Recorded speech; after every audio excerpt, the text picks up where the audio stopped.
আসসালামু আলাইকুম। আসসালামু আলাইকুম স্যার। স্যার আসসালামু আলাইকুম। কেমন আছেন? আসসালামু আলাইকুম স্যার। আসসালামু আলাইকুম স্যার। আসসালাম। কেমন আছেন আপনারা সবাই? আলহামদুলিল্লাহ স্যার ভালো। আলহামদুলিল্লাহ ভালো। আপনি ভালো আছেন? জি, শুকর আলহামদুলিল্লাহ, আল্লাহ রাব্বুল আলামিনের দয়ায় আছি।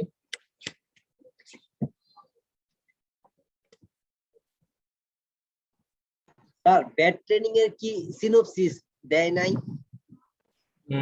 ভ্যাট ট্রেনিং এর সিনপসিস তো দেওয়ার কথা, কেন? স্যার আনোয়ারুল আমার তো স্যার দেয়নি? আমার মেইল আসে নাই এখনো সিনোপসিসটা হ্যাঁ, পাইনি। পেয়ে যাবেন হয়তো, কারণ হয়তো কোনো কারণে মেইল আইডিতে কোনো জট লেগে থাকতে পারে, কারণ উনি তো ডেইলির ক্লাসের সিনপসিস গুলো ডেইলি দিয়ে দেন। জি স্যার।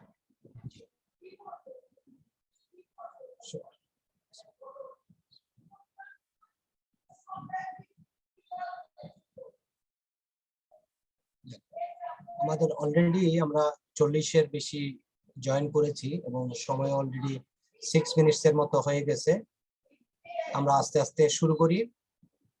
গত ক্লাসে আমরা কোথায় এসে থেমেছিলাম, পজ নিয়েছিলাম, কেউ কি আমাকে একটু মনে করাবেন?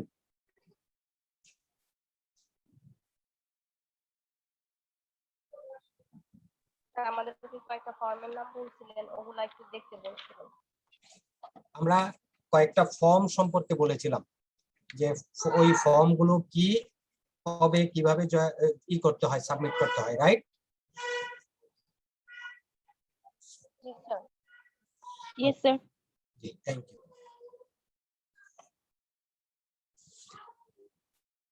আমরা এখন পর্যন্ত যতটুকু আলোচনা করেছি, আশা করি আপনারা এই আলোচনাগুলো একটু হলেও চোখ বুলিয়েছেন, দেখতে পেরেছেন আপনারা?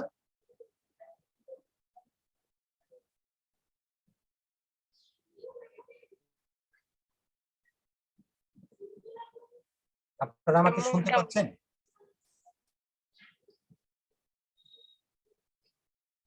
জি স্যার শুনতে পাচ্ছি স্যার।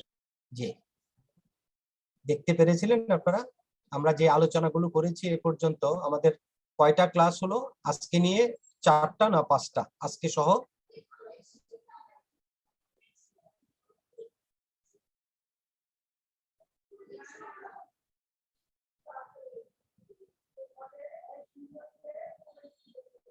মেবি 5, আজকে সহ মেবি 5।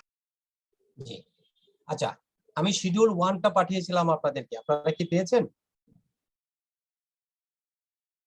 জি স্যার। শিডিউল 1টা আপনারা দেখেছেন?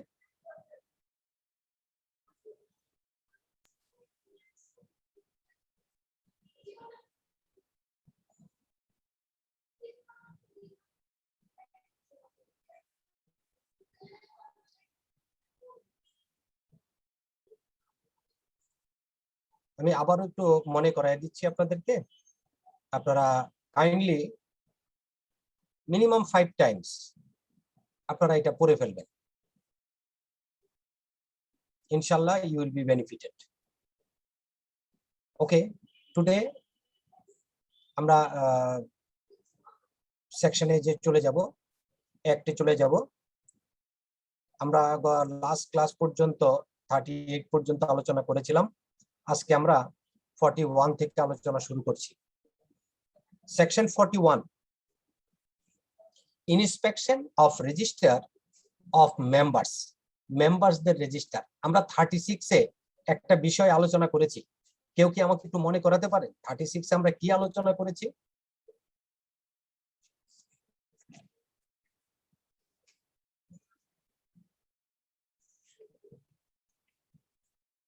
annual list of members and summary, annual list of members and summary, মনে আছে আপনাদের?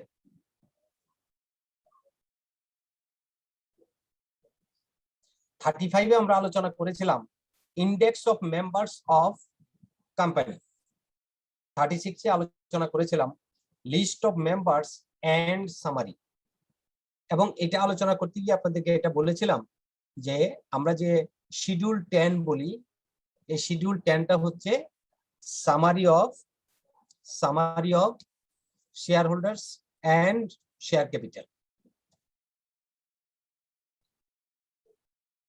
41 বলছে যে আপনার প্রত্যেক মেম্বারের জন্য মেম্বাররা যেন this register can be visited by the members. This register, member register, can be visited by the members. Eta to be open at least 2 hours, in working days. Otherwise, যদি কোনো ডিসিশন না থাকে, যেমন ডিসিশন থাকতে পারে, এক number decision হচ্ছে হলিডেতে এটা খোলা থাকবে না। নাম্বার 1, আপনারা কি আমাকে শুনতে পাচ্ছেন? Yes, sir. জি স্যার। ফাইন। নেক্সট হচ্ছে অন্য একটা ডিসিশন থাকতে পারে in the AGM or share holders meeting, যে আমরা আপাতত আমাদের যে মেম্বার্স রেজিস্টার আছে এটা শেয়ার হোল্ডারদের জন্য ওপেন রাখবো না, সিদ্ধান্ত হতে পারে। If decision taken in the members meeting, it can be applicable. Otherwise, every members register দিনে কয় ঘন্টা, minimum 2 hours, not less than 2 hours to be open to visit by the members. এক নাম্বার কথা, মেম্বার রেজিস্টার যেটা আমরা summary of members বলছি, মেম্বারদের নাম থাকছে, সমস্ত ডিটেলস থাকছে, that members register to be open for the members not less than 2 hours in every working day at registered office. এই দুটো কথা কি আমরা ক্লিয়ার হলাম কিনা?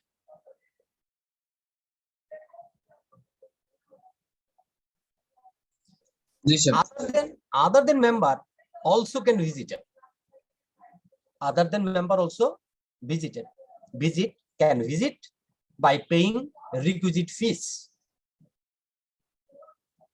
Next, member and other person by paying requisite fees, they can take copy of the members register.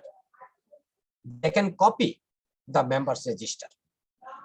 এটার জন্য 500 টাকা for every 100 words. 5 টাকা for every 100 words there is a fees, requisite fees for copying. এর আগে আমরা 26 সালে একটা কথা বলেছিলাম যে মেমোরেন্ডাম এন্ড আর্টিকেলস, এটা মেম্বারদের পাওয়ার রাইটস আছে, এবং কোন মেম্বার যদি রিকুইজিট ফিস সাবমিট করে তাহলে উইদিন 14 ডেজ কোম্পানির দায়িত্ব হচ্ছে তাকে মেমোরেন্ডাম এবং আর্টিকেলস প্রোভাইড করা। এটা কি আমরা মনে করতে পারলাম? 26 এর এই কথাটা কি আমাদের মনে হলো? জি sir. Members register, this member register, কয়েকটা কথা বলছি, খুবই ভেরি ইম্পর্টেন্ট। এখান থেকে এমসিকিউ একদম ইজিলি তৈরি করতে পারবে। যদি টিচাররা যিনি প্রশ্ন করবেন উনি যদি একটু সেকশনটা পড়ে প্রশ্নটা করেন, সেই ক্ষেত্রে কিন্তু আপনাদেরকে পাজেল করার যথেষ্ট সুযোগ আছে। প্রথমে কি বলেছি, মেম্বার রেজিস্টার এটা কিভাবে তৈরি হয় এটা আমরা 36 এ আলোচনা করেছি। দেন মেম্বার রেজিস্টার কি করবে, not less than 2 hours open থাকবে for the members and outsider other than members. Registered office থাকবে less than 2 hours এটা ওপেন থাকবে। other than members, তারা members ফ্রি অফ কস্টে তারা করবেন, আর other than member যদি হয় সেক্ষেত্রে তারা ফিস দিয়ে কি করবেন, ভিজিট করবেন। কপি করতে চাইলে মেম্বার এবং other than member তারা রিকুইজিট ফিস পরিশোধ করে অ্যাপ্লিকেশন করবেন, সেই মোতাবেক কপি পেয়ে যাবেন। আরেকটা হচ্ছে কপির জন্য অ্যাপ্লিকেশন করার 10 days এর মধ্যে company's responsibility to provide them the copy. This is company's responsibility to provide the copy to the members and other than members. আরেকটা জিনিস হচ্ছে, if any member or other than member applied by paying requisite fees, এবং তার যে stipulated time আছে এই টাইমের মধ্যে যদি সে কপি না পান, তাহলে সে এই কপি পাওয়ার জন্য they can go to court একটা রিজনেবল টাইম দিয়ে কোম্পানিকে কম্পেল করতে পারে to provide the copy of the member register.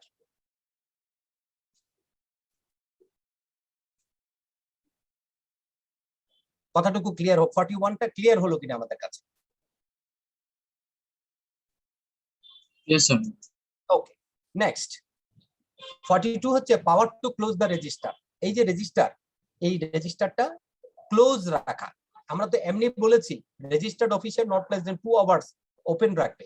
আবার এই যে রেজিস্টারটা, এটা সম্পূর্ণভাবে ক্লোজ রাখার সুযোগ আছে। সেকশন 42 এটা প্রোভাইড করতেছে, given permission to the board, যাতে তারা এই বুকটা ক্লোজ রাখতে পারবে। আগে যখন ডিমেটেরিয়ালাইজড বা ডিজিটাল শেয়ার ছিল না, যখন কাগজের শেয়ার ছিল, অথবা এখনো যে সমস্ত কোম্পানিতে কাগজের শেয়ার আছে, পাবলিকলি, বিশেষ করে পাবলিক লিমিটেড কোম্পানি, ওইগুলিতে তো শেয়ারটা বেশি ট্রান্সফার হয়। পাবলিক লিমিটেড কোম্পানিতে তারা এই শেয়ার ট্রান্সফারটাকে রেকর্ডভুক্ত করার জন্য এজিএম এ কারা উপস্থিত হবেন, এজিএম এ কারা এলিজিবল হবেন টু অ্যাটেন্ড দ্য এজিএম, এইগুলোকে কনফার্ম করার জন্য একটা শেয়ার ট্রান্সফার গুলোকে কমপ্লিট করার স্বার্থে একটা বুক ক্লোজার বলে একটা শব্দ আছে। একটা সময়, একটা নির্দিষ্ট সময় পর্যন্ত শেয়ার ট্রান্সফারটা বন্ধ রেখে তারা কি করেন, এই শেয়ার ট্রান্সফারটা কমপ্লিট করেন। ট্রান্সফারটা কমপ্লিট করে বুক ক্লোজারের মাধ্যমে কারা কারা এজিএম এ উপস্থিত থাকবেন এই এলিজিবিলিটিটা কনফার্ম করে। এইটা কোম্পানি আইনের সেকশন 42 তাদেরকে এই পারমিশনটা দিয়েছে। এই ক্ষেত্রে বলা হচ্ছে যে prior notice 7 days notice, prior 7 days notice means minimum 7 days notice দিতে হবে to the members যে আমাদের XYZ লিমিটেড এর যে মেম্বার রেজিস্টার আছে, that member register to be closed from 1st September to 10th September or 1st September to 15th September।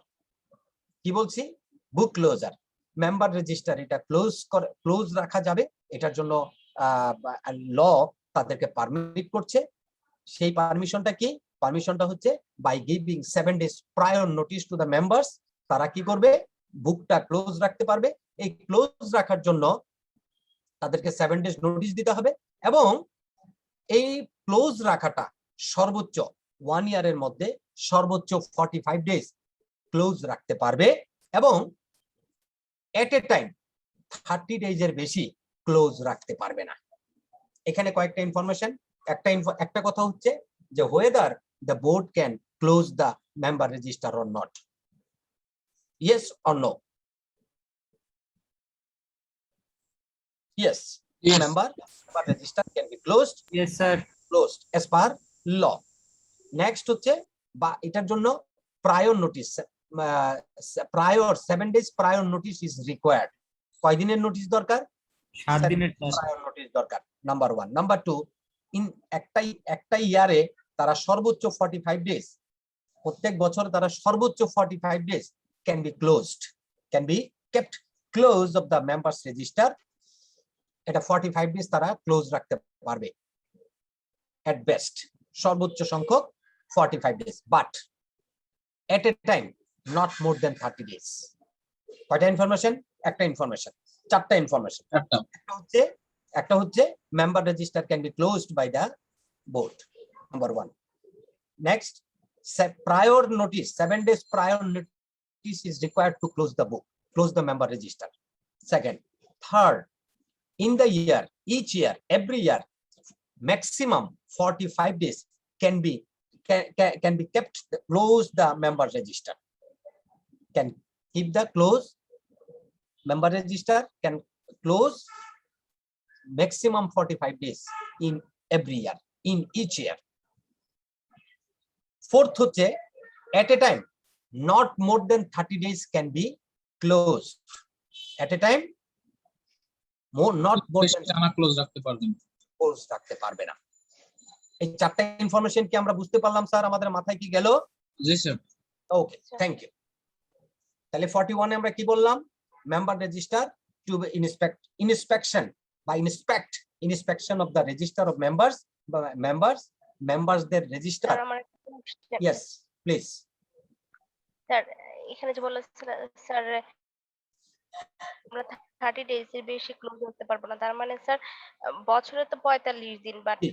আমরা যদি টানা বন্ধ রাখতে পারি 30 দিনের বেশি আর বন্ধ রাখতে পারবো না এক্স্যাক্টলি একদিনও। এক্স্যাক্টলি এট এ টাইম, মানে একবার বন্ধ রাখতে গেলে 30 ডেজের বেশি পারবেন না, বাট বছরে আপনি 45 দিন বন্ধ রাখতে পারবেন। এবার কি ক্লিয়ার হয়েছে আপনার?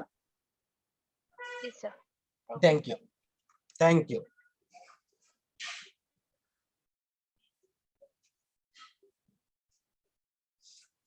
সেকশন 53, সেকশন 53 হচ্ছে যে power of the company limited share to alter its share capital. আমরা এর আগে সেকশন 12 এ বলেছিলাম যে কোম্পানির, 11 এ বলেছিলাম name and company's name and changes of the name, right? 12 এ বলেছিলাম যে অল্টারেশন অফ মেমোরেন্ডাম। এখন 53 তে বলছি যে power of the company limited by shares to alter its share capital. এখানে কোম্পানিকে একটা পাওয়ার দেওয়া আছে, কোম্পানি চাইলে তার শেয়ার ক্যাপিটাল কি করতে পারবে? অল্টার করতে পারবে, কমাতে বাড়াতে পারবে। এটা নিয়ে আমরা বিস্তারিত আলোচনা এখন প্রয়োজন নেই, শুধু এইটুকু আমরা জানি যে এই অল্টারেশন গুলো কি কি পদ্ধতিতে হয়ে থাকে। অল্টারেশন গুলো অর্থাৎ পেইড আপ ক্যাপিটালটাকে, শেয়ার ক্যাপিটালটা কি কি ভাবে অল্টারেশন হয়ে যায়। অল্টারেশন মিন্স ওই দিন আমরা বলেছিলাম যে আপনি যে রকমের পেয়েছেন তার চেয়ে যে কোনো চেঞ্জই আপনি করেন না কেন, দিস ইজ অল্টারেশন। এটাকে যদি আপনি রিডিউস করেন, দিস ইজ অল্টারেশন। এটা যদি আপনি ইনক্রিজ করেন, দিস ইজ অল্টারেশন। এই অল্টারেশনের মধ্যে প্রথম যে অল্টারেশনটা আছে সেটা হচ্ছে increase of paid up capital. Increase of paid up capital, how can it can be increased? by issuing new share, right? By issuing new share capital will be increased and paid up capital also be altered. এইটুকু কথা আমরা clear হলো কিনা? জি sir. জি। Next হচ্ছে consolidation or ডিভাইডেশন। Consolidation or ডিভাইডেশন, consolidate করতে পারেন or divide করতে পারেন। আপনি যেটাই করেন না কেন সেটা করলে আপনার ক্যাপিটাল অল্টারেশন হয়ে গেল। ধরুন আপনার শেয়ার আছে 10 টাকা করে, মনে করুন আপনি বললেন লট হচ্ছে এক একটা শেয়ারের দাম হচ্ছে 10 টাকা, আর আপনি আপনার এক একটা লট হচ্ছে 50টা শেয়ার, তাহলে টোটাল এই লটটার দাম কত?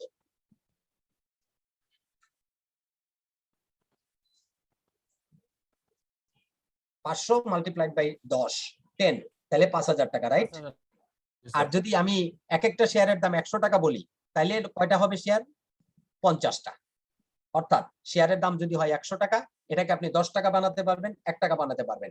আবার 100 টাকার শেয়ার যদি আপনি 10 টাকা বানান, তার মানে 100 টাকার যে শেয়ারটা সেটাকে স্প্লিট করে 10 টাকা করে 10টা শেয়ার হয়েছে, রাইট? আবার যদি 1 টাকা দামের একটা শেয়ার হয় আর আপনি যদি 100 টাকা শেয়ার একসাথে করেন, এরপরে যদি আপনি বলেন যে না এখন থেকে আমরা আর 1 টাকার শেয়ার রাখবো না, আমরা এটাকে 100 টাকা করব, তাহলে আলটিমেটলি কি হবে? যার হাতে 100টা শেয়ার ছিল, 100টা শেয়ার সার্টিফিকেট ছিল বা 100টা শেয়ার ছিল, সে টোটাল মিলে এখন তার হাতে কয়টা শেয়ার থাকবে? একটা। ভ্যালু কত হবে? ভ্যালুতে কোনো চেঞ্জ হবে না, কিন্তু আলটিমেটলি 1 টাকার শেয়ারটা 100 টাকায় কনভার্ট হবে। ক্লিয়ার? জি স্যার। শেয়ারের পরিমাণ চেঞ্জ হয়ে যাবে। জি, শেয়ারটা চেঞ্জ হয়ে যাবে। শেয়ারের ফেস ভ্যালু চেঞ্জ হতে পারে, কনসলিডেশন চেঞ্জ হতে পারে, কনসলিডেশন ডিভাইড হতে পারে, যেটাই আমরা করি না কেন। ওয়ারেন্ট গুলোকে, শেয়ার ওয়ারেন্ট গুলোকে শেয়ারে কনভার্ট করা, স্টক গুলিকে শেয়ারকে স্টকে কনভার্ট করা, স্টককে শেয়ারে, লটটাকে ভেঙে ফেলা। যেটা বলছিলাম 500টার লট আছে 10 টাকা করে 5000 টাকা, ওইটাকেই আমরা 100টা শেয়ার লট করলাম 50, আলটিমেটলি 5000 টাকাই থাকলো, কিন্তু লটটা ভেঙে 500 জায়গায় 50 হলো, 50-এর জায়গায় 500 হলো। এটা কি আমরা ক্লিয়ার? জি স্যার। জি স্যার। জি। এছাড়াও আরো সাব ডিভাইডেড হতে পারে। এইগুলি যেই রকমেরই আমরা করি না কেন, অল্টারেশন, কনসলিডেশন করি, ডিভাইড করি, স্প্লিট করি, সাব ডিভাইড করি, যা কিছু করি, এই সবগুলি জিনিসই হচ্ছে অল্টারেশন। আরেকটা হতে পারে আপনি শেয়ারের কল করেছেন, কিন্তু কিন্তু কিছু কিছু শেয়ার হোল্ডার তারা কলস মানি স্টিপুলেটেড টাইমের মধ্যে জমা দেন নাই, অথবা 94 এর 1D ডিসকোয়ালিফাই করেছে। 94 এর 1D ডিসকোয়ালিফাই করেছে। সেটা কি? সেটা হচ্ছে শেয়ারের কলস মানি 6 মাসের মধ্যে জমা দিতে হবে। তো যে কিছু কিছু শেয়ার হোল্ডার তারা এই স্টিপুলেটেড টাইমের মধ্যে জমা দেন নাই, অথবা ওই মিটিং এ, ওই বোর্ড মিটিং এ ডিসিশন হয়েছে যে আগামী 2 মাসের মধ্যে, অর্থাৎ অক্টোবরের 31 তারিখের মধ্যে আমরা পেইড শেয়ারের ক্যাপিটালের যে আমরা যে শেয়ারটা নিচ্ছি তার এগেইনস্টে সাবস্ক্রিপশনের টাকাটা জমা দিয়ে দিব। যদি কোনো কারণে এই 31 অক্টোবরের মধ্যে টাকাটা তারা জমা না দেন, যারা যারা জমা দেন নাই তারা কি আর শেয়ার হোল্ডার থাকবেন বা শেয়ার হোল্ডার হবেন? Sir no. তাহলে আলটিমেটলি কি হবে? এই শেয়ারটা পেইড আপ ক্যাপিটাল হিসাবে গণ্য হবে নাকি পেইড আপ ক্যাপিটাল হবে না? পেড আপ ক্যাপিটাল হবে না। জি, থ্যাংক ইউ। এটা পেইড আপ ক্যাপিটাল হবে না। ধরেন 100 জন লোকের কাছে আমরা যদি 10 টাকা করে শেয়ার কল করে থাকি, তাহলে 100 মাল্টিপ্লাইড বাই 10 মিন্স 1000 টাকা আমার পেইড আপ ক্যাপিটাল হওয়ার কথা ছিল। Out of 100 only 90 they have been subscribed during the অথবা within the stipulated time অথবা fixed by the articles। যে এই যেই সময়ের মধ্যে এটা টাকাটা জমা দেওয়ার কথা সেই সময়ের মধ্যে শুধুমাত্র 90 জন শেয়ার হোল্ডার টাকা জমা দিয়েছে। এখন পেইড আপ ক্যাপিটালটা কত হবে? 900 টাকা হবে, 1000 টাকা আর হবে না। Clear sir? জি স্যার। এই এই এই এই এই যে টাকাটা জমা দিল না, এই টাকাটা জমা না দেওয়ার কারণে পেইড আপ ক্যাপিটালের যে ফরমেশনটা চেঞ্জ হলো, এই দিস ইজ অলসো অল্টারেশন। আপনি যখন আলটিমেটলি ফাইন্যান্সিয়াল স্টেটমেন্ট করবেন 30 জুন তারিখে, যতটুকু টাকা আপনি পেয়েছেন ততটুকু টাকাই কিন্তু আপনি পেইড আপ ক্যাপিটাল দেখাবেন, নাকি পেইড আপ ক্যাপিটাল রিসিভেবলস দেখাবেন?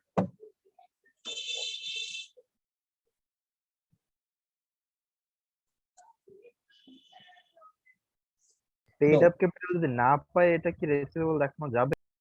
না, ধরুন আপনি তো যখনই আপনি authorize capital, subscribe capital and paid up capital এইভাবে লেখি আমরা, তাই না স্যার?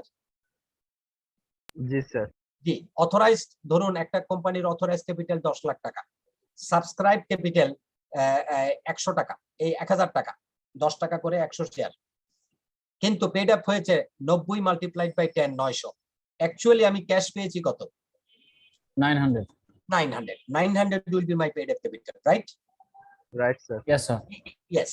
যেহেতু সাবস্ক্রাইব ক্যাপিটাল আমি ভাগ ভাগ করে যখন আমরা লিখবো বা লিখি, এবং আইনেও তো ওইভাবেই বলা আছে যে আপনি ফাইন্যান্সিয়াল স্টেটমেন্টে উল্লেখ করবেন অথরাইজ ক্যাপিটাল কত, সাবস্ক্রাইব ক্যাপিটাল কত এবং পেইড আপ ক্যাপিটাল কত।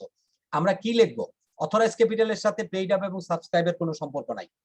এটা বলা হয়েছে উইদিন দা অথরাইজ ক্যাপিটাল আপনি সাবস্ক্রাইব এবং পেইড আপ ক্যাপিটাল রাখবেন।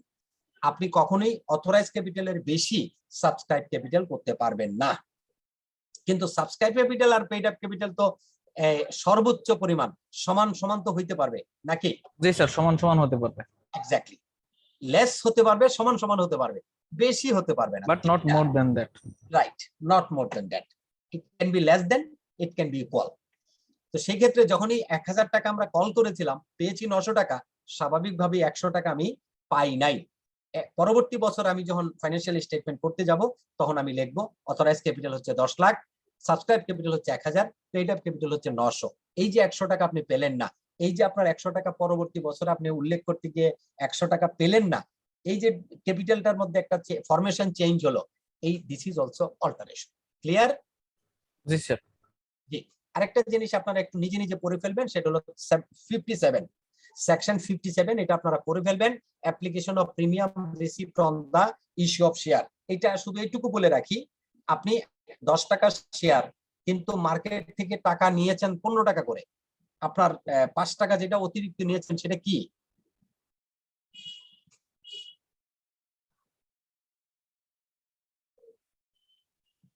This is premium, this is premium. Premium. Yes. এই প্রিমিয়াম মানি আপনি কোথায় কোথায় কিভাবে খরচ করতে পারবেন এটার জন্য কোম্পানি আইনে একটা গাইডলাইন দেওয়া আছে। ওই গাইডলাইনটা আপনারা যদি 1-2 বার রিডিং করে ফেলেন এটা তাতেই হবে। আই হোপ যে ওইখান থেকে এমসিকিউ হওয়ার মানে তেমন একটা সম্ভাবনা নাই, কারণ ওখানে এমসিকিউ বানানোর মতো জায়গা খুব একটা নেই। নেক্সট হচ্ছে 58, restriction on purchase by the company or loaned by the company for purchase of its own share। অর্থাৎ আপনি কোন কোম্পানির শেয়ার, কোন কোম্পানি তার নিজের শেয়ার বাজার থেকে কিনতে পারবে না। এই কথাটুকু বুঝতে পারলাম কিনা আমরা? নো কোম্পানি জি sir. Can buy its own share. নিজের কোন কোম্পানি, ধরুন কোন একটা কোম্পানি রিটেন আর্নিং প্রচুর আছে, এবছর প্রচুর প্রফিট করেছে, সে চিন্তা করলো যে যেহেতু আমার প্রচুর রিটেন আর্নিং আছে, প্রচুর ক্যাশ সারপ্লাস আছে, আমি মার্কেট থেকে আমার শেয়ার কিনে ফেলবো। কিনতে পারবে?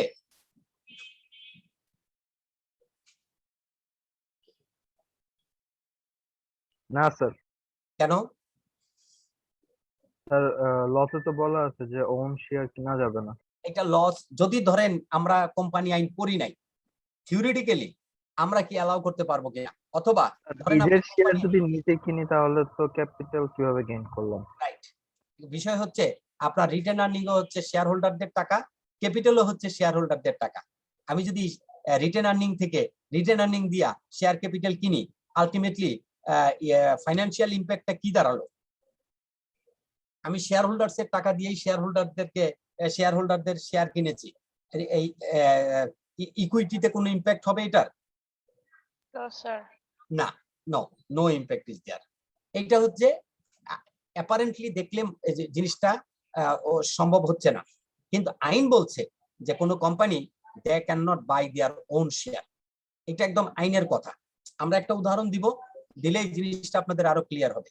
আরেকটা হচ্ছে আপনি এমন কাউকে লোন দিতে পারবেন না যে কিনা আপনার টাকাটা নিয়ে সে কোম্পানিরই প্রকারান্তরে বা এমন ভাবে টাকাটাকে সে ইউটিলাইজ করলো, সেই ইউটিলাইজেশনের কারণে কোম্পানির ওন শেয়ার পারচেজড হয়েছে। এটা করতে পারবে না। দুটা কথা কি ক্লিয়ার হলো কিনা? Restriction on purchase by the company, একটা হচ্ছে রেস্ট্রিকশন বাই দ্য কোম্পানি, আরেকটা হচ্ছে loan by the company for purchase of its own share. একটা হচ্ছে সরাসরি কিনতে পারবে না, আরেকটা হচ্ছে লোন দিতে পারবে না তার নিজের শেয়ার কেনার জন্য। দুটো কথা কি আমাদের ক্লিয়ার হলো কিনা? Clear sir. Okay, thank you. এটার একটা উদাহরণ দেই, তাহলে বুঝতে পারবেন। ধরুন একটা প্যারেন্ট কোম্পানি এবিসি লিমিটেড, তার একটা সাবসিডিয়ারি কোম্পানি আছে পিকিউআর। এবিসি হচ্ছে কি প্যারেন্ট কোম্পানি, তার সাবসিডিয়ারি হচ্ছে পিকিউআর। পিকিউআর হচ্ছে একটা মার্চেন্ট ব্যাংক অথবা একটা ব্রোকারেজ হাউস। ধরি একটা মার্চেন্ট ব্যাংক। মার্চেন্ট ব্যাংক আন্ডাররাইট করতে পারে। আন্ডাররাইট শব্দটা শুনেছেন কখনো কেউ? আন্ডাররাইট করে, আন্ডারটেকিং দেয়। কিরকম আন্ডারটেকিং? সেটা হচ্ছে guarantee to purchase their share. আমরা যখন আইপিও করি অথবা রাইট শেয়ার ইস্যু করি, সেই ক্ষেত্রে একটা থার্ড পার্টি আন্ডারটেকিং দেয়, এরকম যে if the offer is under subscribed, if the offer is under subscribed, তখন এটা কি বলবো, যতটুকু পর্যন্ত আন্ডার সাবস্ক্রাইবড হবে, অর্থাৎ ধরুন আপনি একটা কোম্পানির 100 টাকার শেয়ার মার্কেটে অফার করেছেন, পাবলিক মাত্র 900 টাকার শেয়ার কেনার জন্য অ্যাপ্লিকেশন সাবমিট করেছে। অ্যাপ্লিকেশন সাবমিট হয় নাই, কত টাকার শেয়ার? স্যার আরো 100 টাকার শেয়ার বাকি রয়েছে, তাই না? জি স্যার। এই 100 টাকার শেয়ার কেনার জন্য একটা থার্ড পার্টি একটা গ্যারান্টি দেয়। এই যে গ্যারান্টি দিল, এই যে আন্ডারটেকিংটা দিল, এটা এদেরকে বলা হচ্ছে underwriter, who are underwrite, who are given undertaking, who are given guarantee to fulfil the subscription. Public offering এর ক্ষেত্রে অথবা রাইট শেয়ারের ক্ষেত্রে আন্ডাররাইটাররা গ্যারান্টি দেয় যে আপনার যদি কোনো আন্ডার সাবস্ক্রিপশন হয়, সেই আন্ডার সাবস্ক্রিপশনটা আমরা কিনে নিব। এবার কি ক্লিয়ার আন্ডাররাইটার? জি স্যার ক্লিয়ার। কিন্তু স্যার আন্ডাররাইটাররা কারা হবে? জি বলছি স্যার। কিছু কিছু অর্গানাইজেশন আছে, যেমন মার্চেন্ট ব্যাংক বলেছি, ব্রোকারেজ হাউস বলেছি, ব্যাংক হতে পারে, ফাইন্যান্সিয়াল ইনস্টিটিউশন হতে পারে, এরা হতে পারবে আন্ডাররাইটার। এখন হচ্ছে একটা কোম্পানি এবিসি প্যারেন্ট কোম্পানি, তার সাবসিডিয়ারি হচ্ছে কি পিকিউআর। সাবসিডিয়ারি যে পিকিউআর, এটা হচ্ছে একটা মার্চেন্ট ব্যাংক। এটা হচ্ছে একটা মার্চেন্ট ব্যাংক। পিকিউআর এর পেড আপ ক্যাপিটাল প্রোভাইড করেছে কে? যেহেতু PQR is a company, parent company হিসাবে ABC have been provided the paid up capital, right? Yes, sir. ABC provide করেছে। এইবার এবিসি কোম্পানি তারা একটা রাইট শেয়ার অফার করেছে মার্কেটে, এবং আন্ডাররাইটার হিসাবে ঠিক করেছে পিকিউআর কে।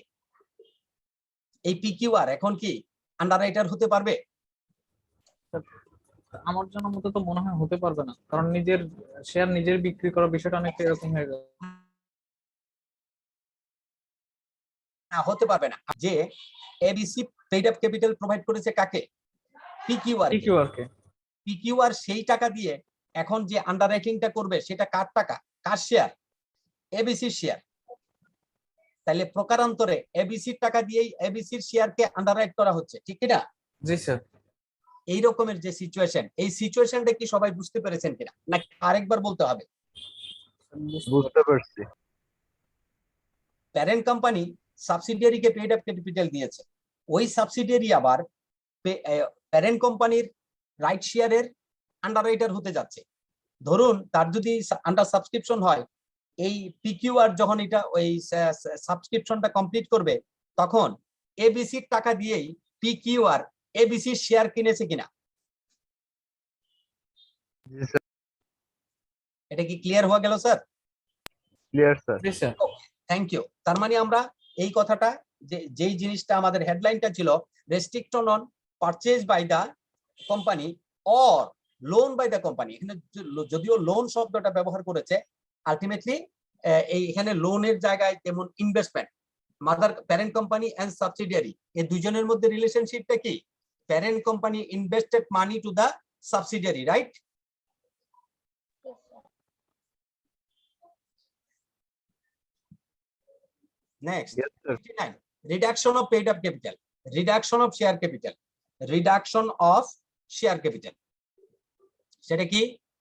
আমরা ইতে পড়েছিলাম, কিছুক্ষণ আগে পড়েছিলাম যে পেড আপ ক্যাপিটাল কি করা যাবে? অল্টারেশন করা যাবে। ওটা কি মনে আছে আমাদের?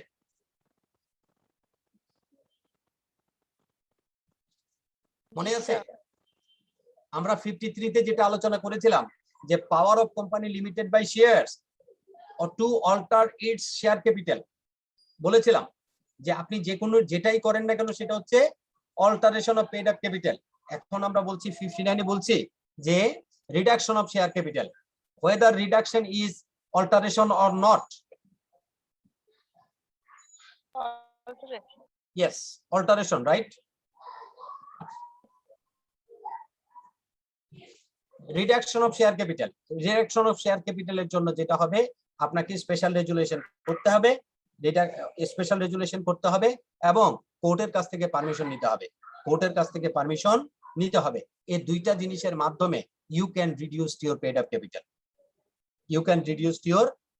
ক্যাপিটাল।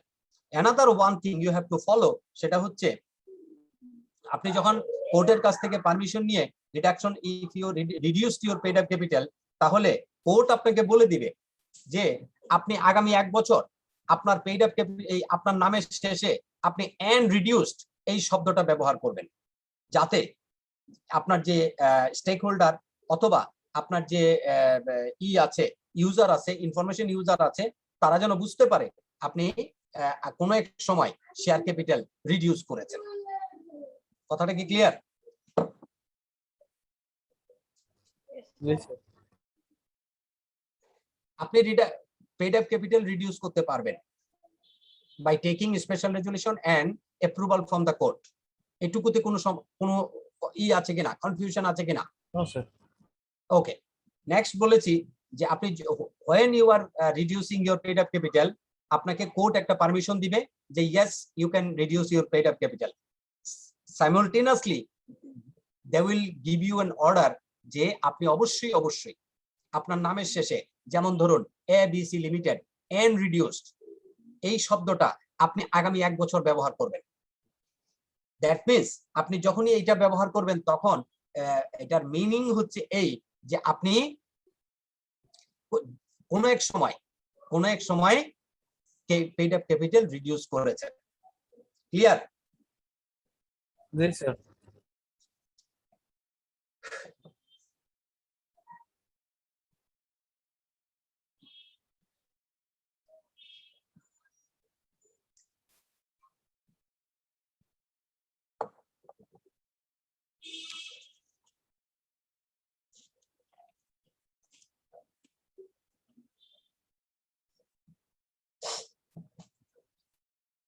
আমরা মেমোরেন্ডাম যখন আলোচনা করেছিলাম সেকশন 6 এ, তখন রেজিস্টার্ড অফিস বলে একটা শব্দ ব্যবহার করেছিলাম। কারো কি মনে আছে এই শব্দটা? জি স্যার, রেজিস্ট্রার অফিসের কথা বলছি। এক্স্যাক্টলি, রেজিস্টার্ড অফিসের কথা বলেছিলাম। সেই রেজিস্টার্ড অফিসটা কি? সেটা হচ্ছে আপনার ঠিকানা, সেটা হচ্ছে আপনার অ্যাড্রেস। রেজিস্টার্ড অফিস মিন্স আপনি এই অ্যাড্রেসটা to be registered with your regulator. আপনি আপনার রেগুলেটরের সাথে এই অ্যাড্রেসটাকে রেজিস্টার করে রাখবেন। কখনো যদি এটা পরিবর্তন হয়, কখনো যদি চেঞ্জ হয়, তাহলে আপনি অবশ্যই আপনার রেগুলেটরকে ইনফর্ম করবেন। এই জায়গাটা একটু ভালো করে মনে রাখবেন, এখান থেকে এমসিকিউ হওয়ার সম্ভাবনা রয়েছে। সেটা হচ্ছে আপনার ইনকর্পোরেশন করার সময় আপনি যদি রেজিস্টার্ড অফিসের অ্যাড্রেস না দিয়ে থাকেন, তাহলে রেজিস্ট্রেশন হয়ে যাওয়ার পর ইনকর্পোরেশন ডেট থেকে 28 ডেজের মধ্যে by fill up the form number 6, form number কত? 6 আপনাকে you have to inform to the registrar of joint stock companies. এটা হলো একটা শর্ত।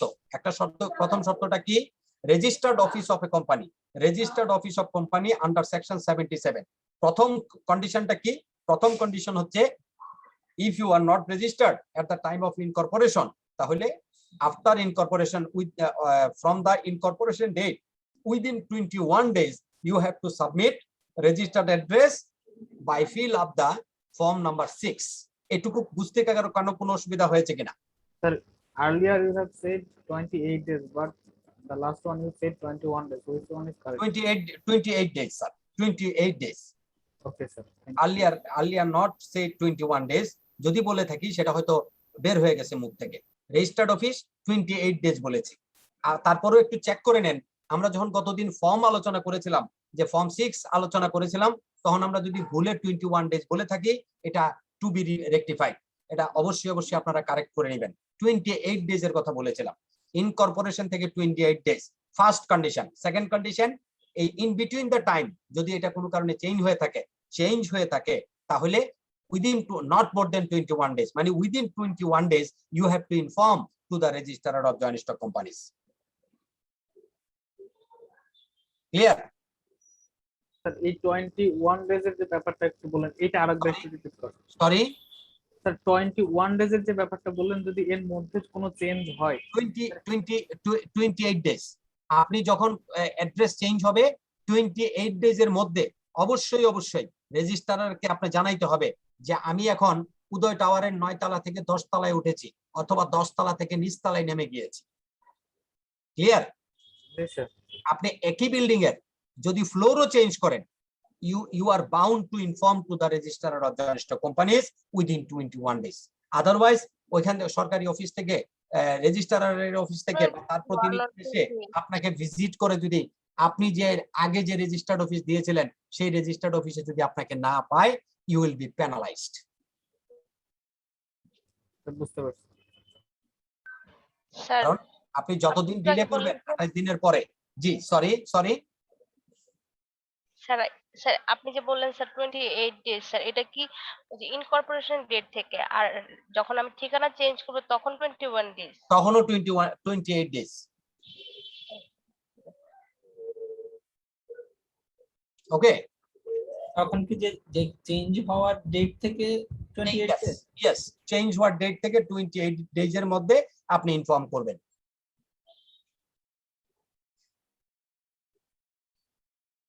Clear sir? Clear? Okay, thank you. Next, সেটা হচ্ছে মিটিং এন্ড প্রসিডিংস।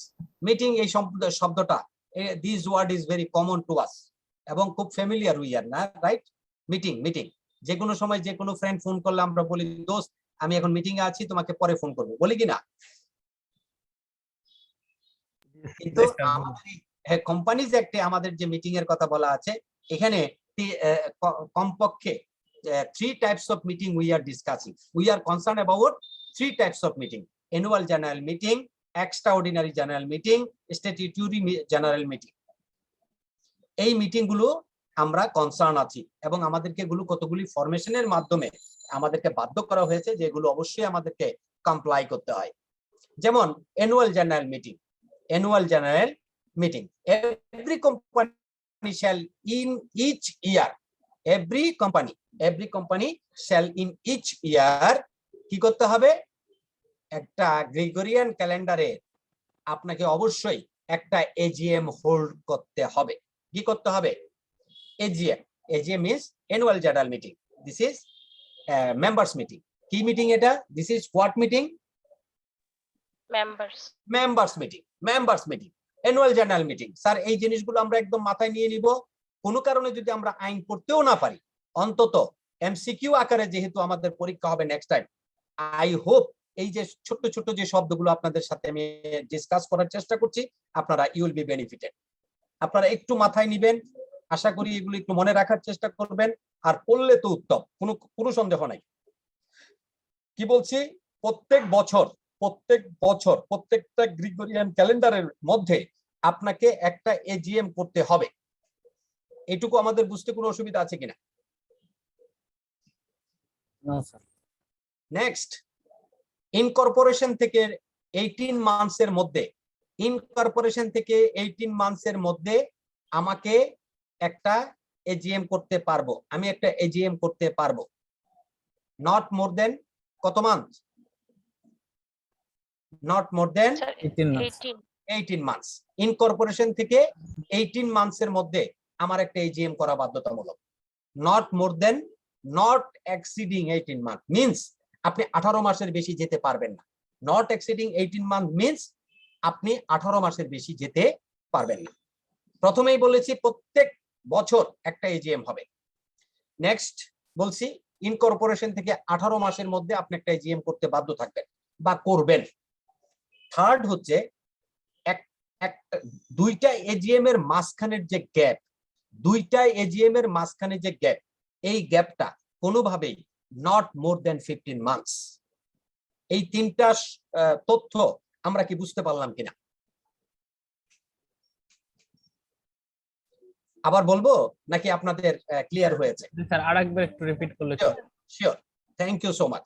এক নাম্বার হচ্ছে আমাকে প্রত্যেক বছর প্রত্যেক গ্রিগরিয়ান ক্যালেন্ডারে আমাকে একটা এজিএম করতে হবে। এটুকু কি ক্লিয়ার? জি স্যার।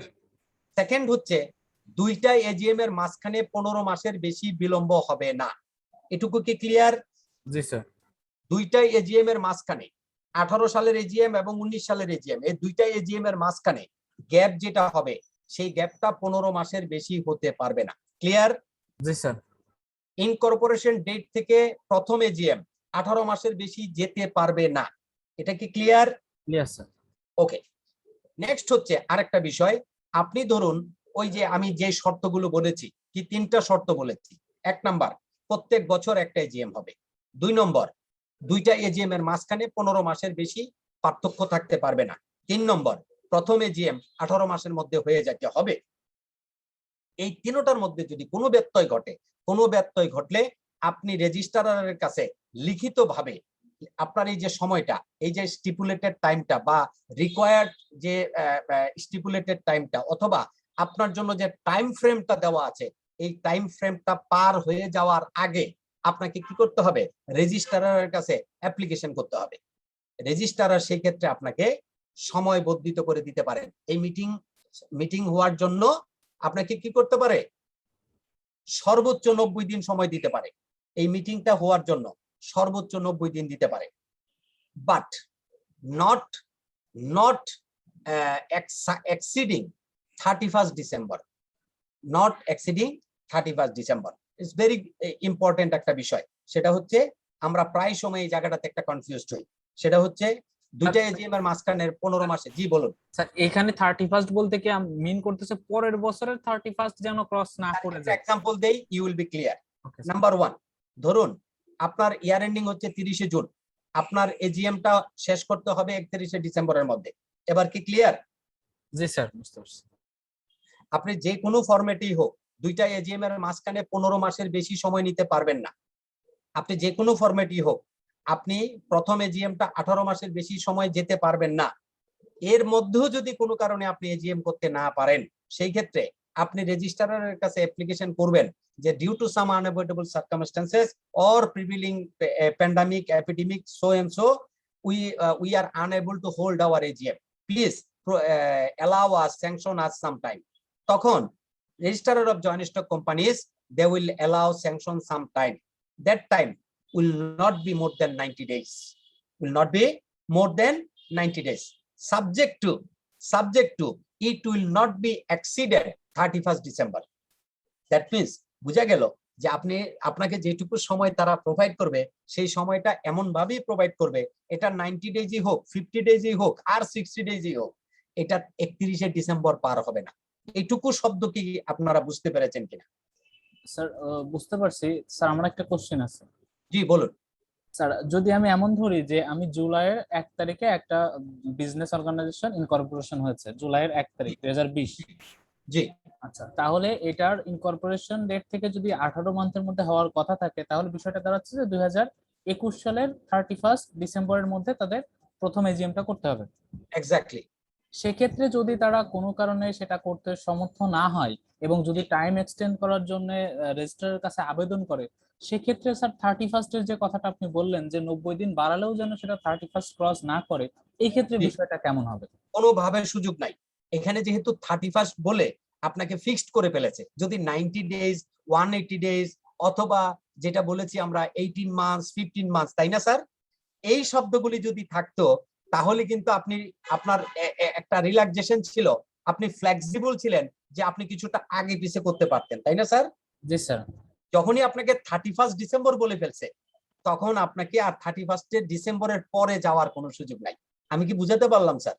জি স্যার, তার মানে এক্ষেত্রে ওর উইদিন ওই 31 এর মধ্যেই ওর করতে জন্য সর্বোচ্চ সময় হচ্ছে 31 ডিসেম্বর। জি স্যার, ক্লিয়ার। মানে তাকে এজিএমটা উইদিন 31 ডিসেম্বর করতে হবে। জি স্যার।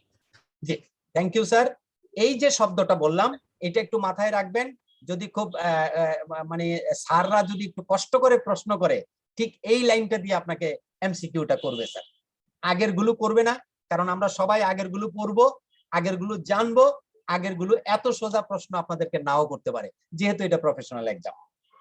তাহলে আমাদেরকে সতর্ক থাকতে হবে কি, যেই গল্পই আমাকে দেখ না কেন, গল্পের যে সারমর্মটা আমাদের মনে রাখতে হবে, সেটা হচ্ছে 31 ডিসেম্বর পার হবে না। এই ক্ষেত্রে আরেকটা বিষয় আপনাদেরকে একটু জানার জন্য বলে রাখি, সেটা হচ্ছে বর্তমানে 2016 সালের পরে, 16 সালের ফাইন্যান্স অ্যাক্টের পরে bank, leasing company and insurance এবং এমএনসির তার হেডকোয়ার্টারের ইয়ার এন্ডিং বিবেচনা ছাড়া অন্য সমস্ত অর্গানাইজেশনের ইয়ার এন্ডিং 30 জুন। এটা কি আমরা জানি? জি স্যার, জানি স্যার। এই ক্ষেত্রে আমাদের জন্য এখন 31 ডিসেম্বর মনে রাখাটা কি সহজ হলো না কঠিন হলো স্যার? সহজ হলো স্যার। Thank you. আমরা মনে রাখবো ব্যাংক, লিজিং এন্ড ইন্স্যুরেন্স সাথে বিদেশি কোনো অর্গানাইজেশনের ব্রাঞ্চ অফিস যারা কন্ট্রোল বাই দেয়ার হেডকোয়ার্টার, তাদের জন্য একটা ফ্লেক্সিবিলিটি দেওয়া আছে। দ্যাট ফ্লেক্সিবিলিটি ইজ যে তারা তাদের হেডকোয়ার্টারের সাথে মিল রেখে ইয়ে করতে পারবে। ক্লিয়ার?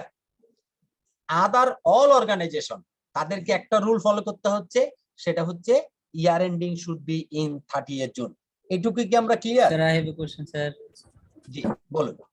স্যার, যদি আমরা এজিএম 18 মাসের মধ্যে করতে না পারি অথবা 15 মাসের মধ্যে, দুইটা গ্যাপ যদি 15 মাস বেশি হয়ে যায়, তখন আরজিএসসি কে আমরা অ্যাপ্লিকেশন করে জানাইতে হবে। এইটা কি স্যার 15 মাস শেষ হয়ে যাওয়ার পর কতদিনের মধ্যে আমাদের জানাইতে হবে স্যার? হ্যাঁ, শেষ হওয়ার আগেই জানাইতে হবে স্যার। তাহলে যে আরজিএসসি যদি আমাদেরকে 90 দিন সময় দেয়, জি শেষ হওয়ার দিন থেকে 90 দিন দিবে। Yes. Okay sir, thank you sir. জি, এবার হচ্ছে আমরা বলছি আরেকটা শব্দ বলেছিলাম, স্ট্যাটিউটরি মিটিং বলেছিলাম। এই শব্দটা এটা হচ্ছে প্রাইভেট লিমিটেড কোম্পানির জন্য প্রযোজ্য নয়, এটা হচ্ছে পাবলিক লিমিটেড কোম্পানির জন্য। পাবলিক লিমিটেড কোম্পানির জন্য বলা হচ্ছে যে not less than 1 month, incorporation from incorporation not less than 1 month, not more than 6 month, not less than 1 month. খুব ভালো করে শব্দগুলো মনে রাখুন, এমসিকিউ হওয়ার জন্য কিন্তু যথাযথ শব্দ। এবং যেখানে মান্থ বলা আছে সেখানে মান্থ, যেখানে ডে বলা আছে সেখানে ডে। প্লিজ একটা আরেকটা থেকে নিজের থেকে আপনারা কখনো কনভার্ট করবেন না, এবং এই কনভার্সন দিয়েও আপনাদেরকে কনফিউজ করতে পারে। Statutory meeting and statutory report, এটার জন্য কি বলেছিলাম স্যার?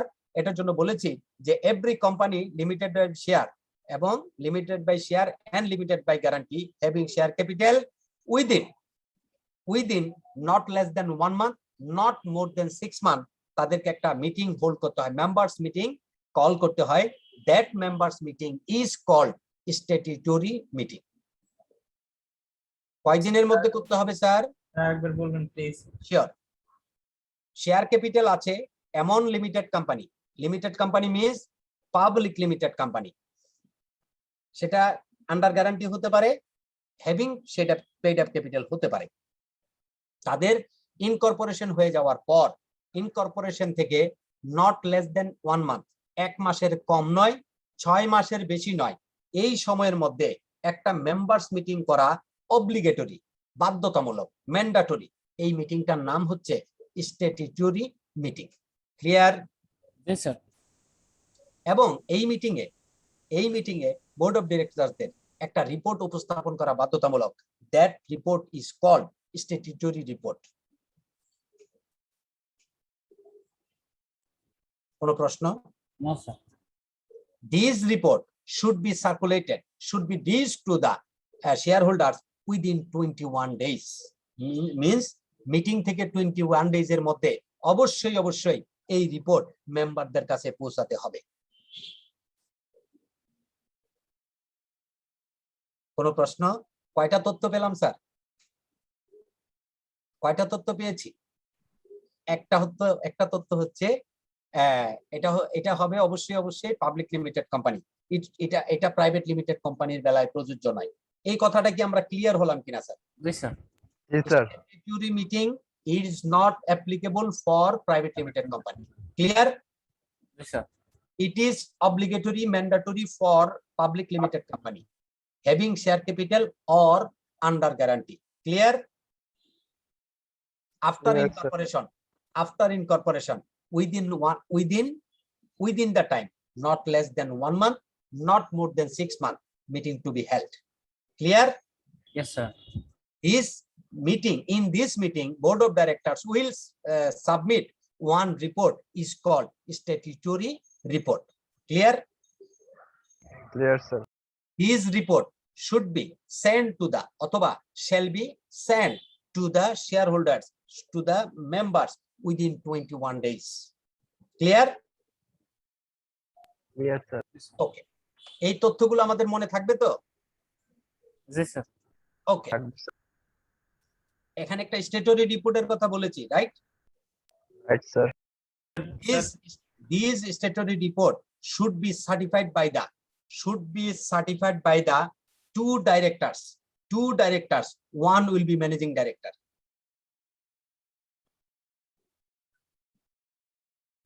কমপক্ষে 2 জন ডাইরেক্টর সই করবেন, এর মধ্যে একজন হবেন ম্যানেজিং ডাইরেক্টর। কারা সই করবেন? এই statutory report who will certify? At least 2 directors, one of them will be managing director. Yes, one of managing director. One of shall be managing director. One shall be managing director. কয়টা তথ্য হলো sir? Statutory report under section 83, section 83 কয়টা তথ্য হলো এই পর্যন্ত? 4টা। কয়টা তথ্য হয়েছে স্যার? 4টা স্যার। 4টা। এটা করতে যদি কোনো কারণে উইলিংলি অর কোনো director officer of the company default, যদি উইলিংলি এটাতে ডিফল্ট করে তাহলে কি হবে? তাদের জরিমানা হবে, পানিশেবল বাই টাকা 500, পানিশেবল বাই টাকা 500। এই ডিফল্ট হওয়ার জন্য পানিশেবল বাই টাকা 500। এটা 500 not necessarily it might be fixed by the articles or by the annual members.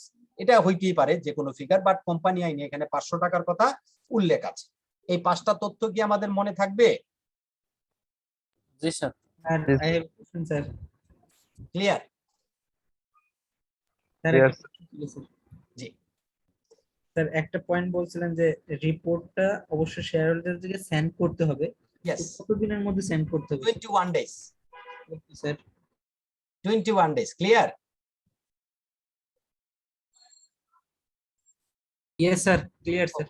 ওকে, যদি কারোর মধ্যে ক্লিয়ার না হয়ে থাকে, কারণ আমরা আলহামদুলিল্লাহ এখন পর্যন্ত এখানে 60-র উপরে আছি প্রেজেন্ট, সবাই একইভাবে বুঝতেছি, শুনতেছি, এবং এর মধ্যে হয়তো অনেকেই আছেন যে যারা ক্লাসে হয়তো করেছেন, জয়েন করেছেন কিন্তু ক্লাসে নাই, এমনটা হতে পারে, নট আনলাইকলি।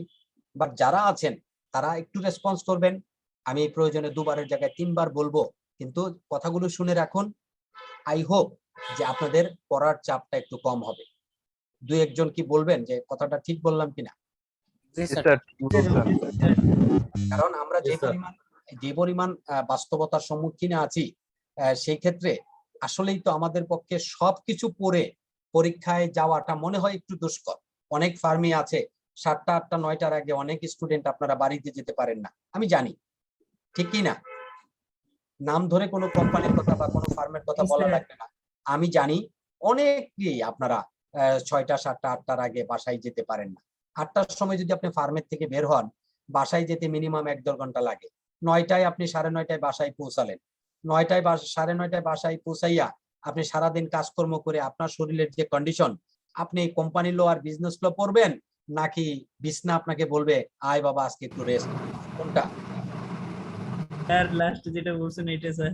জি স্যার, আমি জানি এটা, কারণ আমিও তো আপনাদের মতো এই সময়টা পার হয়ে আসছি। এখন হয়তো বুড়ো হয়ে গেছি, কিন্তু আমিও তো আপনাদের মতো ইয়াং ছিলাম, তাই না? আমাদেরও মনে হয়েছে যে একটু আরাম করি।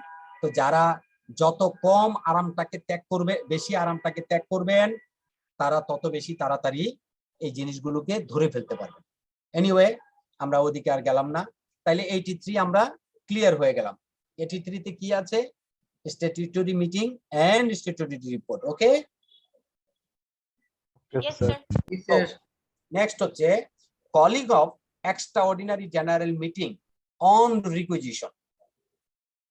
অন রিকুইজিশন, রিকুইজিশনের মাধ্যমে এক্সট্রাঅর্ডিনারি জেনারেল মিটিং কল করা। Calling of extraordinary general meeting on requisition. তাইলে এই জায়গাটার জন্য আমাদেরকে আরেকটা জিনিস আগে একটু ব্যাখ্যা করে আপনাদেরকে বুঝাই। এক্সট্রাঅর্ডিনারি জেনারেল মিটিং, এই শব্দটার কথা অনেকবার আমরা এর মধ্যে আলোচনা করেছি। কিভাবে আলোচনা করেছি কেউ কি আমাকে একটু মনে করাতে পারেন যে স্যার ওই কথাটা আপনি বলেছিলেন যেটা এক্সট্রাঅর্ডিনারি জেনারেল মিটিং এর কথা বলেছেন? কেউ কি আমাকে একটু মনে করাবেন? এরই মধ্যে কি আমি 2-1 বার এই শব্দটা ব্যবহার করেছি? শব্দ অনেকবারই ব্যবহার করছেন। জি, অনেকবার ব্যবহার করেছি। Sir Thank you. অনেকবার বলছেন স্যার। ইয়েস, এইটা যদি এক্সট্রাঅর্ডিনারি জেনারেল মিটিং ব্যবহার নাও করে থাকি, স্পেশাল রেজুলেশন এই শব্দটা ব্যবহার করেছি কি? জি স্যার। একই সাথে দুটো কথাই ব্যবহার। জি, একই সাথে 2টা কথা ব্যবহার করেছি। তাইলে এবার এই জিনিসটাকে ক্লিয়ার করি, আদারওয়াইজ আমাদের 84টা আমাদের ভালো মতো জানা হবে না।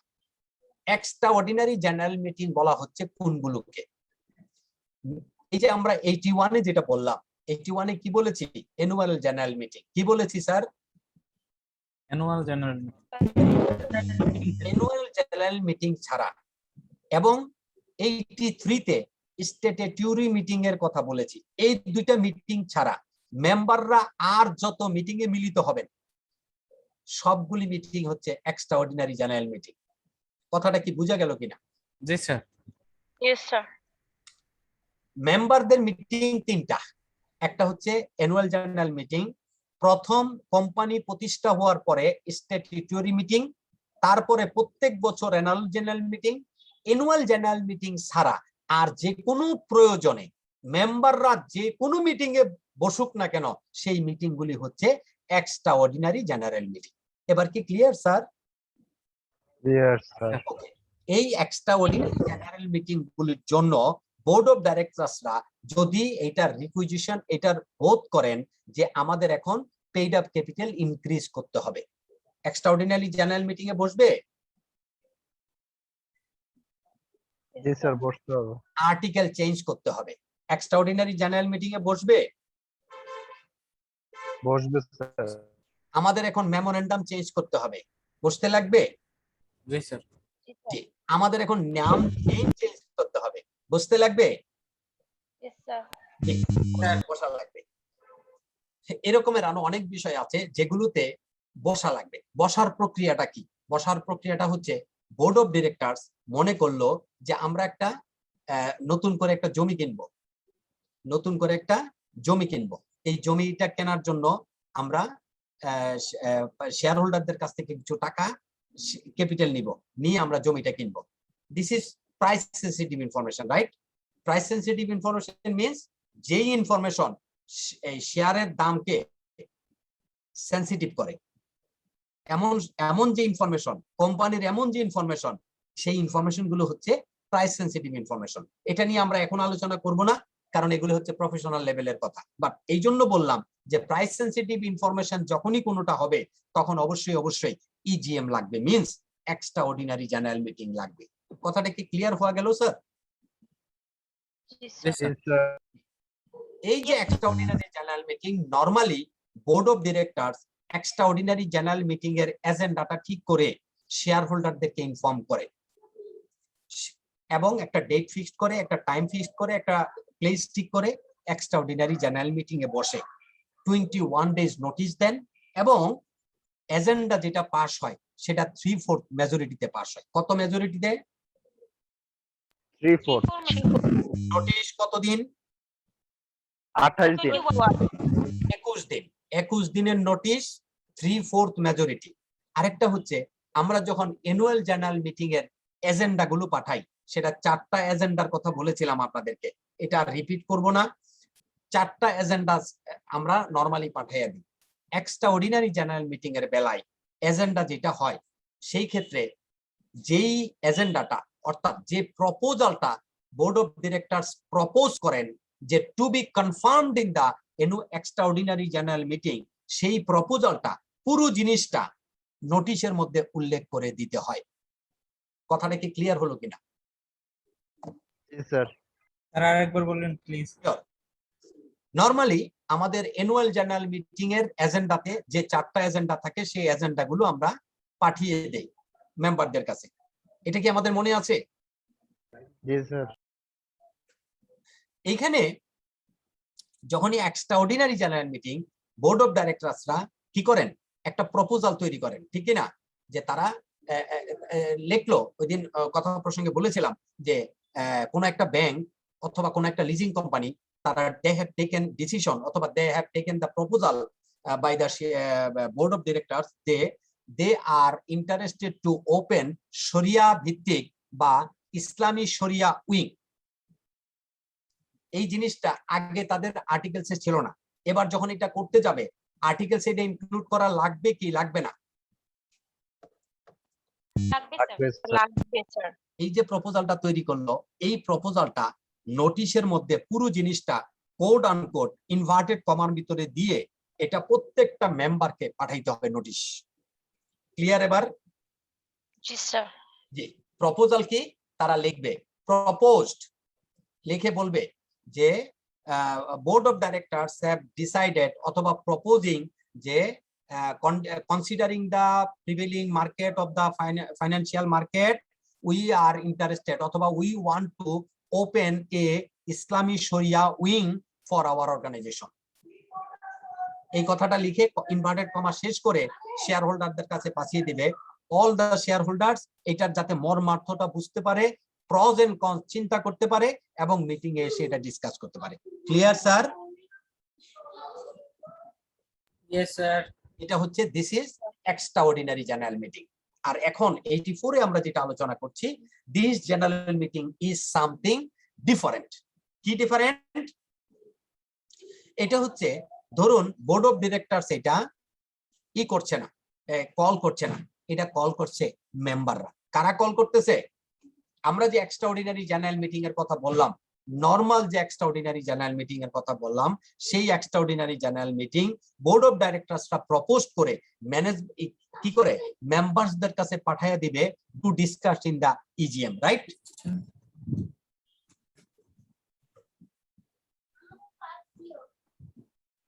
Yes sir. আর এইটা হচ্ছে মেম্বাররা বোর্ড অফ ডিরেক্টরস এর কাছে রিকুইজিশন পাঠাবে যে আমরা কোনো একটা বিষয়ে আমাদের এখন এই মুহূর্তে মনে হচ্ছে যে আমাদের কোম্পানির এই বিষয়টা কোম্পানির জন্য থ্রেট হচ্ছে, কোম্পানির জন্য ক্ষতির কারণ হচ্ছে, অথবা গুডউইল বিনষ্ট হচ্ছে, অথবা যারা ইনভেস্টর আছে তার ইনভেস্টরদের স্বার্থের হানি হচ্ছে। সুতরাং আমরা মিটিং করে এই জিনিসটা রিজলভ করতে চাই। কথাটা কি ক্লিয়ার হলো?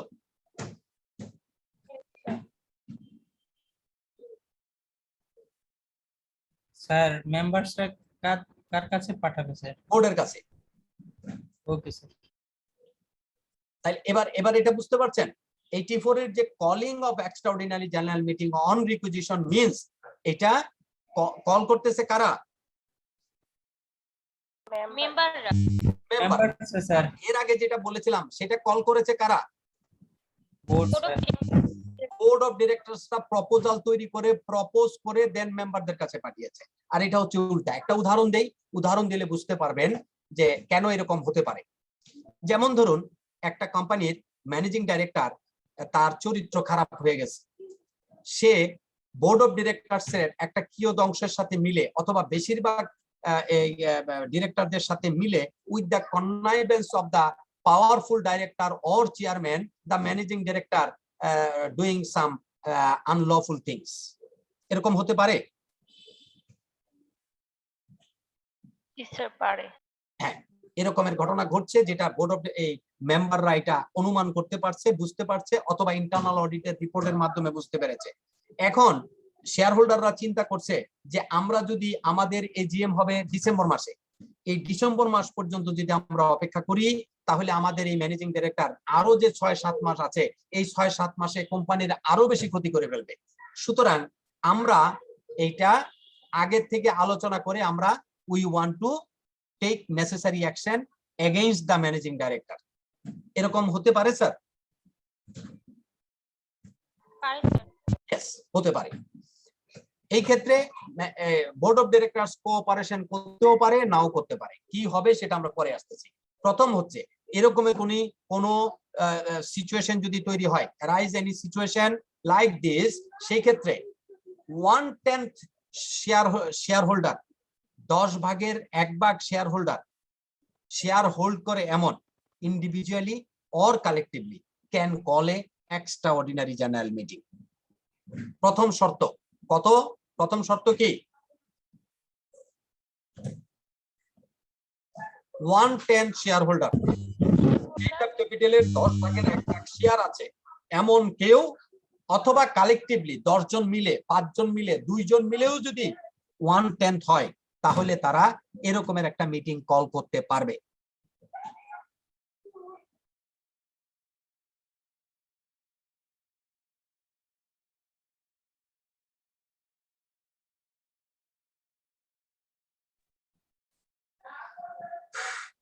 তাহলে 1/10 of the shareholders they can call a extraordinary general meeting. এইটুকু কি আমরা ক্লিয়ার হলাম কিনা? Yes, sir. Extraordinary general meeting to be called অথবা calling an extraordinary general meeting on requisition, how much shareholder is requisite, এরকমের যদি একটা প্রশ্ন করে অথবা পুরা কোশ্চেনটা উঠাই দিয়া আমাদেরকে যদি বলে যে following shareholders can call an extraordinary general meeting on requisition under section 84, বলে 10% বললো, 1/10 বললো, আর অন্য কোন একটা কিছু বললো, আমাদের right answer what will be? 1/10। আমরা কখনোই 10% বলবো না, আমরা বলবো 1/10 of the paid up capital. মনে থাকবে স্যার? Yes, sir. স্যার। আর এটা যদি অন গ্যারান্টি কোম্পানি হয়, অর্থাৎ উইদাউট হ্যাভিং শেয়ার ক্যাপিটাল যদি হয়, তাহলে 1/10 ভোটিং রাইটস কি? 1/10 ভোটিং রাইটস। স্যার আরেকবার বলেন sir please. If it is a limited company without capital, having no share capital, under guarantee, তাহলে এটা হবে 1/10 voting rights. Clear?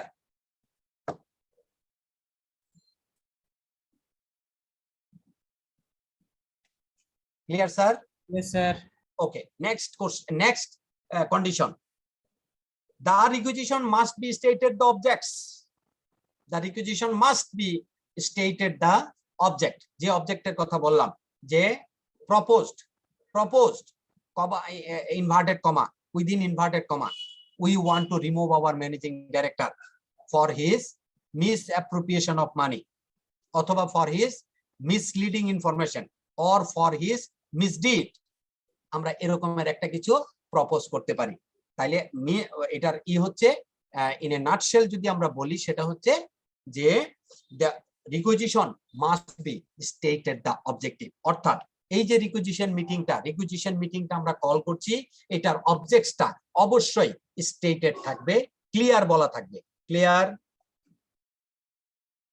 Yes, sir. After getting application by the directors within 21 days from the date of the application, date of the requisition, not more than 45 days. খুব গুরুত্বপূর্ণ condition. After getting the requisition within 21 days, not more than 45 days, call the meeting. কথাটা বোঝা গেল কি গেল না বলে? Sir requisition করার পর 21 21 দিন থেকে 45 দিনের মধ্যে বোর্ড অফ ডাইরেক্টরস মিটিংটা কল করবেন। জি স্যার। কথা ক্লিয়ার?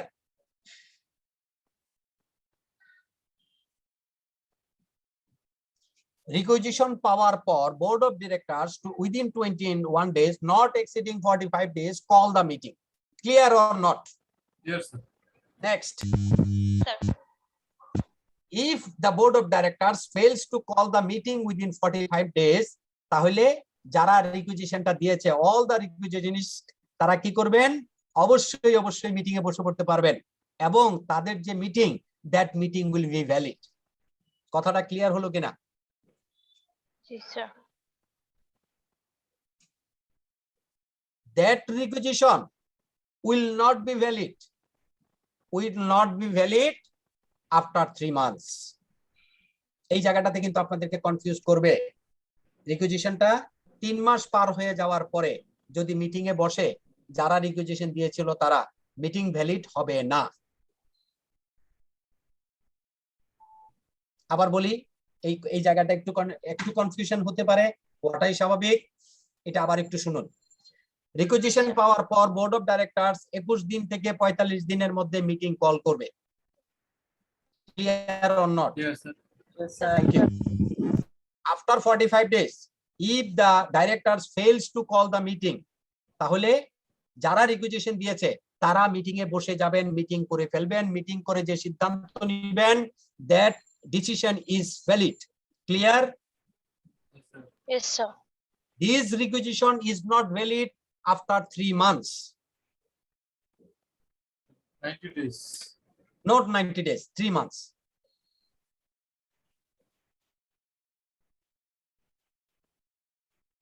তিনটা জিনিস কি ক্লিয়ার হলো স্যার? Sir, 21 days, 45 days, আর এখানে বলা হচ্ছে month. 3 months. 21 ডেজ থেকে 45 দিনের মধ্যে board of directors meeting call করবেন। ক্লিয়ার? জি স্যার।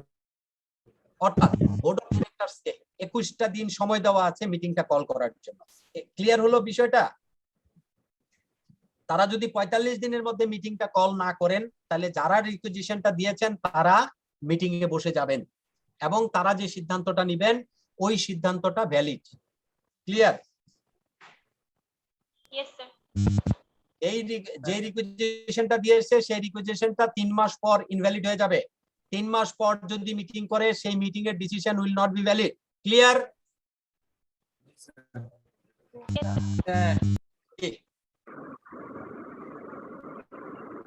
স্যার একটা কোয়েশ্চেন ছিল। কি বলুন? স্যার এই যে 3 মাসটা, এটা কি রিকুইজিশনের ডেট থেকে শুরু হবে নাকি 45 দিন পর থেকে শুরু হবে? ইয়েস, রিকুইজিশন থেকে। Thank you sir.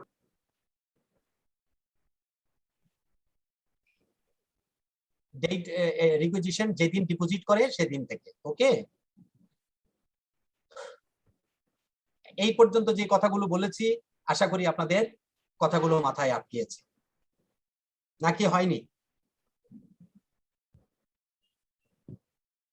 জি স্যার, আলহামদুলিল্লাহ। Thank you.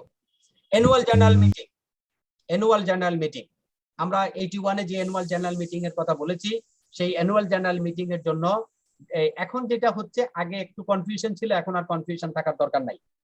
Annual general meeting, statutory meeting and EGM তিনটার জন্য নোটিশ কত দিনের? 21 দিন। কত দিনের নোটিশ? 21 দিন, 21। 21 দিন, 21 ডেজ নোটিশ। একটা অত্যন্ত গুরুত্বপূর্ণ বিষয় বলি, সেটা হচ্ছে less than 21 days, less than 21 days notice meeting can be held subject to, কি বলেছি? annual general meeting যদি হয় তাহলে all the members in writing they will give consent that yes, within the shortest period meeting can be held.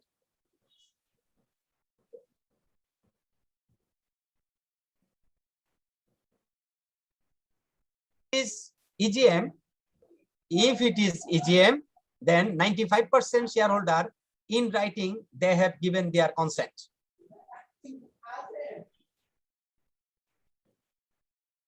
Sir একটা question ছিল sir.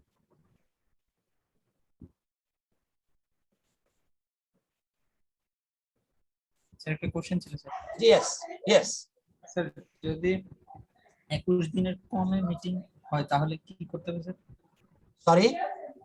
Sir যদি Less than 21 days meeting can be held subject to written consent to be taken from all the members in just for the AGM, all the members for the AGM, and if it is EGM, 95% member shall be given their written consent.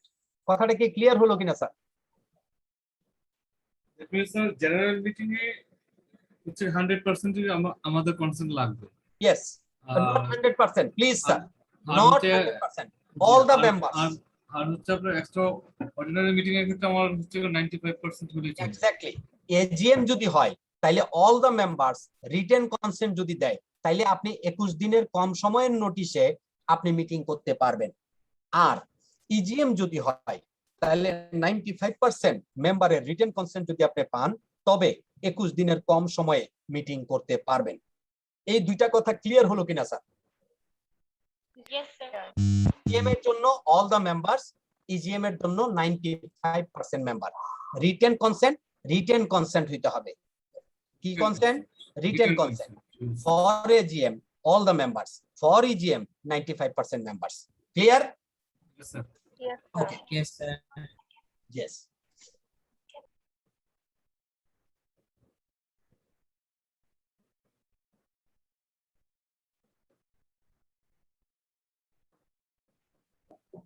Hi. So, okay. Today we can close. If you have any question, you Yes, can sir. ask.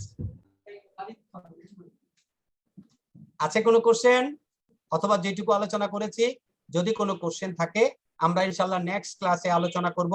আরেকটা জিনিস আপনাদেরকে একটু বলে রাখি, আজকে যেটুকু আলোচনা করেছি অবশ্যই আপনারা রিভাইজ করবেন। This is my humble request, humble submission অবশ্যই আপনারা করবেন। আরেকটা জিনিস করবেন সেটা হলো সেকশন 85 আপনারা অন্তত 2-4 বার বা 5 বার সেকশন 85 5 বার রিডিং করে রাখবেন। আমরা নেক্সট দিন 85 থেকে আলোচনা শুরু করব। এই জন্য বলছি 85 আপনারা এমন কোন পরীক্ষা আপনাদের জীবদ্দশায়, সেটা হোক সার্টিফিকেট লেভেল হোক প্রফেশনাল লেভেল, এমন কোন পরীক্ষা নাই যেই পরীক্ষায় 85 থেকে একটা কোশ্চেন পাবেন না। 85 এমন একটা সেকশন এবং রিলেটেড উইথ আদার রেগুলেশনস, এখান থেকে আপনারা একটা প্রশ্ন অবশ্যই পাবেন।